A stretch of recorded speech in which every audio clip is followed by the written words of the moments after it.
Ma'am Nida, matanong ko lang po, ikaw ba'y talagang nagpapautang? Noon po kasi, attorney, meron pa kaming noon, trabaho. Malakas yung trabaho namin noon. Kaya nakapag-ipon-ipon kami ng pera. Tapos ngayon nga, nakiusap nga sila na sabi nga nila, isang la daw yung papel ng sasakyan. 130 po yan. Bakit 40,000 lang ang nakasulat 130 dito? po yung inano ko dyan. Pero yung buo po niya na 40,000 tapos yung bali-bali 130 lang yung pinapabayad ko sa kanya niyan. Kasi ang dito, sa kasunduan sa pag-utang, nakalagay, tama ito, 40. Last po na, Yan last lang po year kasi po yung eh. nakapirma May namin. yung nakapirma. 40,000 lang. Pero Oo. dun sa ibang mga releases, yung ibang mga binigay, Oo, yan pa walang po. nakasaad na utang. Basta meron lang na amount, Oo, sinulat niya tapos yung ano niya. pirma. Okay. Pero hindi nakapangalan sa kanya. Nakita mo yung sasakyan, dinala sa'yo? Na Hindi totoong po. may sasakyan? Hindi po. Kilala niyo siya? Personal? Hindi po, attorney. Meron lang lumapit sa akin. Sinamahan lang siya noon sa boy niya, karwas niya, kapitbahay namin noon. Dinala siya doon. Hanggang sa yung unang kumuha ng pera, yung boy niya, kasama yung asawa nung niya yan, BGMP. Tapos, nung pagka na, Sandali. So, hindi si BGMP ang kumukuha ng pera? Si asawa? asawa, ampong yung sa 40,000 silang mag-asawa. Inamin naman niya na yung kabuuan ng halaga na nakuha niya sa'yo, 130. Oo, inamin naman yan noon. Okay. Wala siyang kahit na anong bayad? Wala po. So, kailan nagsimula ito? 2023 eh. 3 years na yan, attorney. Panay lang silang pakiusap sa akin, babayaran ko yan. Hanggang ngayon. Ito, February 2023. Kasabay-sabay lang yan, kasunod-sunod lang yan. Tapos, dito, merong May, tapos June. Tapos mayroon pa sa taas niyan na 7,000. May 21, May 30. So, halos linggo-linggo. May 21, May 30, May Opo. June 21. Okay? Yan lahat nakuha niya. Tapos meron pa siyang kinuha na 5,000 yung saboy niya, binigay niya. Siyang nag-ako na bayaran niya yun. Pagka boy ang kumukuha, sa kanya rin yon. Kinuha niya, binigay niya. Siyang nag-ako sa akin na siyang magbayad nun. Kayo yung ba ay 5,000. talagang nagpapautang sa mga tao? Hindi naman po. Siya lang ba ang may utang sa inyo? Kasi dati-dati kasi nagbibigay ako pa konti-konti lang po. Okay. May interest ba ito dapat? Attorney, walang interest yan. Walang Puhunan lang interest yan. ito. Oo. Okay. Pero sa usapan ninyo, Meron wala? interest. Sana. Magkano Oo. interest sana? 10% sana. Sa isang buwan? Opo. Magandang hapon po, Sir Jason. Opo, hello po. Siya po ay nagrereklamo na kayo daw, kayong mag-asawa, ay may kinuha sa kanyang pera at ang suma total ay nagkakahalaga ng mahigit kumulang 130,000. Inutang niyo daw po ito. Kayo ba ay ina-acknowledge nyo at inaamin nyo na meron kayong obligasyon kay Ma'am Nida sa ganitong halaga? Hindi po 130, ma'am. Yung sa akin po, ma'am, 40K po, ma'am. Okay. Yung kinuha ko sa kanya, 40K. Okay, ganito. 40K dahil yun yung pinirmahan ninyo na mag-asawa. Meron kasing pinapakita dito si Ma'am Nida na di umano, Pirma sa pirmado kanyang mo rin asawa. ng asawa mo. Oh. Alam mo ba na kumukuha ang asawa mo ng palimalimang 5,000, 7,000. Ito ang pinakamalaga, 30,000. Lately ko na lang po nalaman yan, ma'am. Alam na Hindi niya ko po alam yan. yan. Okay. Hindi, sana sinabi niya sa akin, ma'am. Ang kinuha ko lang sa kanya, yung 40K, ma'am. Okay. Oo. Pero ang misis mo ba, tinanong mo tungkol dito sa, tama, 25,000, 30,000, 7,000. Lately, ma'am, tinanong ko dahil nakikita ko si Ate Nida sa karwash namin dati, pumupunta siya, kumukolekta siya kay misis. Tinanong ko. Doon niya sinabi sa akin. Ako po, ma'am, nagalit ako sa kanya nung hindi niya kasi sinabi sa akin. Pero ang kinuha ko sa kay Ma'am Nida, ma'am, yung 40K, ma'am. Pero yung kinuha ng partner ko, ma'am, sila po nag-uusap doon. Out na po ako doon, ma'am. Asawa mo ba ito o hindi? Asawa. Hindi po, ma'am. Hindi Ay, ko po asawa, po ma'am. niya yan. May iba kang asawa? Partner ko lang po siya, ma'am. Meron po akong ibang asawa, ma'am. Nagsasama pa ba kayo ni Eileen? Opo, ma'am. What is Pinuntahan ko po ngayon, ma'am, dahil nga nag-ano sa akin may nag-text po sa akin. Pinumpront ko po siya.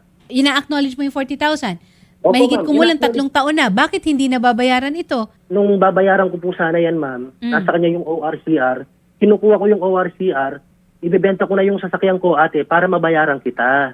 Kunin ko yung ORCR, ate, kapag kinuha yung sasakyan ko, ibibigay ko yung bayad ko sa'yo. Ayaw naman niyang pumayag. Kasi ganito po yon.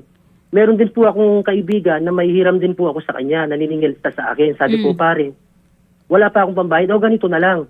Kunin ko na lang yung sasakyan mo, sabi niya. Mandadagdag pa ako, sabi niya. Kailan ito? Nung, ma'am, mga 2023 yan, ma'am. Hindi ko na maalala yung exact date. Oh. pinuntahan ko si Ate Lida. Hindi niya binigay yung ORCR. Ang ginawa nung pinagkahiraman ko, kinuha niya yung sasakyan ko. Kinuha niya lang yung Xerox ng ORCR. Hanggang ngayon, nandun pa yung sasakyan ko sa kanya, ma'am. Binayaran ka na ba? Hindi ako binayaran, ma'am, dahil may hiram nga po ako sa kanya. So handa ka ba na maging transaction ito para mabayaran ka? Babayaran ko po talaga Basta yung bayaran kotse niya sa ma'am, kanya, pero wala kasi akong tiwala ma'am. Siyempre, pera na yan eh. Okay.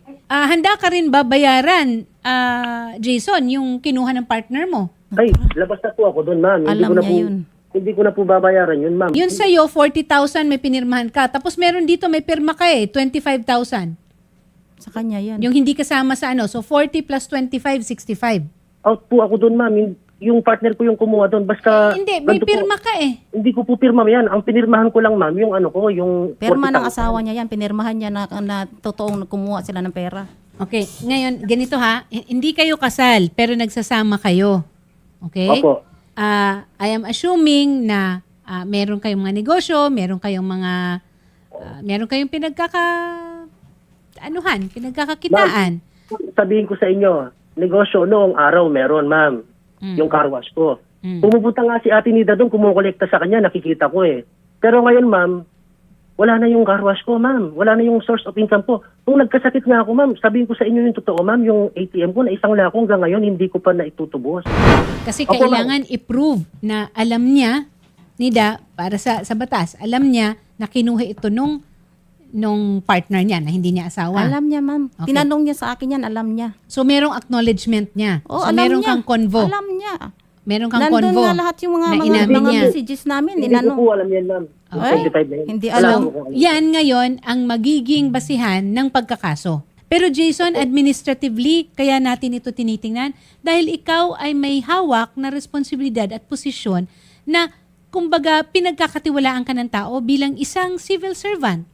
Naintindihan mo yun? You are a public officer. Actually, you are a person in authority na kung tawagin. Di ba? Ma'am, ganito po kasi yun, ma'am. So therefore, magkakaroon ito ng lamat din sa iyo kasi pwede kang kasuhan administratively if at all. Magandang hapon po, Inspector Mayo. Yes, ma'am. Magandang hapon din po. Sir, ano po ba, administratively, if we would like to pursue this, pwede po ba namin na iangat po ito rin sa inyo? Sir, kasi syempre yung integrity po ng posisyon at ng opisina kailangan natin pangalagaan.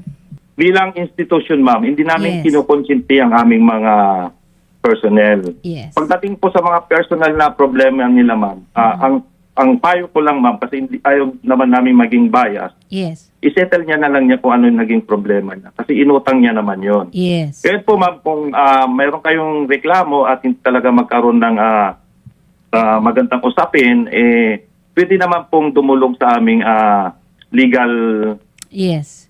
sa legal division Oo. or section. O yan. Kahit magkano, wala kang naibayad, Jason? Wala. Ma'am, nakakayaman po, ma'am, pero... Wala. Sa ngayon po, wala po akong Wala. pambayad. Okay. So, There. So willing magsimula po na kami tayo magbayad ngayon. Opo. Ano natin? Galangin naman natin ang obligasyon. Okay? yes po, ma'am. Okay. Yes po. Shield Chief Inspector Richard Mayo.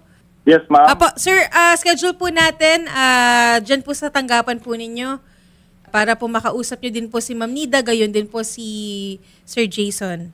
Yes, ma'am. Apo. Open naman po ang aming tanggapan. Ayun po, Basta ma'am. schedule nyo lang po.